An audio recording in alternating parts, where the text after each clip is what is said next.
অথচ আমরা শিক্ষার আলো কিভাবে জানাবো? আমাদের তো আগে পেটে ভাত থাকতে হবে।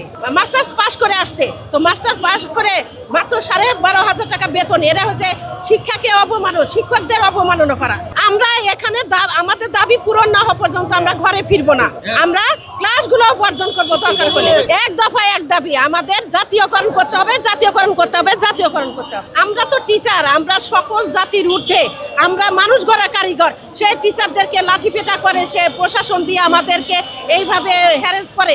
তো করার ফলে আমরা কি করছি, তারা ঊর্ধ্বতন কর্মকর্তা আমাদের আশ্বাস দিয়েছিল, যার কারণে আমরা ফিরে গেছি। কিন্তু তারা আশ্বাস দিয়েছিল সেটা রক্ষা করেনি, এই জন্য আমরা আবার আন্দোলনে এসেছি। এবং আমরা এই আন্দোলন থেকে সহজে যাব না, আমাদের যে পর্যন্ত দাবি দেওয়া পূর্ণ না হবে এইভাবে আমরা রাজপথেই থাকবো। প্রধান উপদেষ্টা তিনি আমাদের আশ্বাস দিয়েছিলেন যে আমাদের সকল দাবি দেওয়া ধাপে ধাপে পূরণ করবে।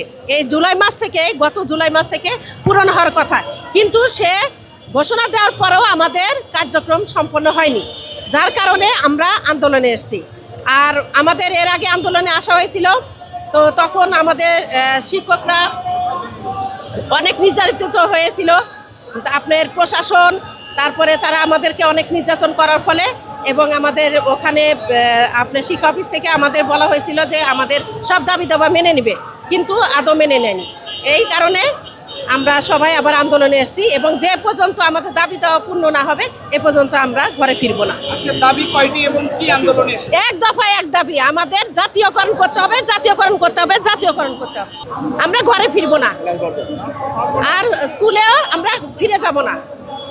আমাদের পেটে ভাত নাই, অথচ আমরা কি দিয়ে শিক্ষা আলো জানাবো? আমাদের তো আগে পেটে ভাত থাকতে হবে, আমাদের পেটে ভাত নাই, অথচ আমরা শিক্ষার আলো কিভাবে জানাবো? আমাদের সামান্য বেতন দেওয়া হয় 1,000 টাকা আপনার বাড়ি ভাড়া, আর 500 টাকা চিকিৎসা ভাতা। তো 500 টাকা চিকিৎসা ভাতা দিয়ে তো একটা ডাক্তারের ভিজিটই তো আপনার 1,000 টাকা, তাহলে ওষুধ কিনবো কি দিয়ে? আর আমার পরিবারে আমার হাজব্যান্ড আছে, আমার ছেলে মেয়ে আছে, আমার শ্বশুর শাশুড়ি আছে, তাদের চিকিৎসা কিভাবে করাবো? আর 1,000 টাকাতে বাড়ি ভাড়া তো দূরে থাকে, আপনারা তো জানেন যে 1,000 টাকা ঝুপড়ি ঘরও মেলে না। তো 1,000 টাকা দিয়ে কীভাবে বাড়ি ভাড়াবো?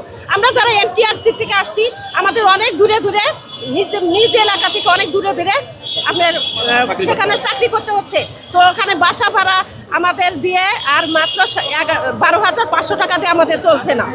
আর প্রত্যেকটাই টিচার যারা NTRCর মাধ্যমে আসতেছে, তাদের মাস্টার্স পাস করে আসছে, তো মাস্টার পাস করে মাত্র 12,500 টাকা বেতন। এরা হচ্ছে শিক্ষাকে অবমাননা, শিক্ষকদের অবমাননা করা আমি মনে করি। আর এই আন্দোলন আমাদের করা উচিত না, এটা ঊর্ধ্বতন কর্মকর্তাদেরই করা উচিত, দেখা উচিত যে কেন এরা আন্দোলনে বারবার আসে। আমরা এখানে আমাদের দাবি পূরণ না হওয়া পর্যন্ত আমরা ঘরে ফিরবো না। আমরা ক্লাসগুলো বর্জন করবো দরকার হলে।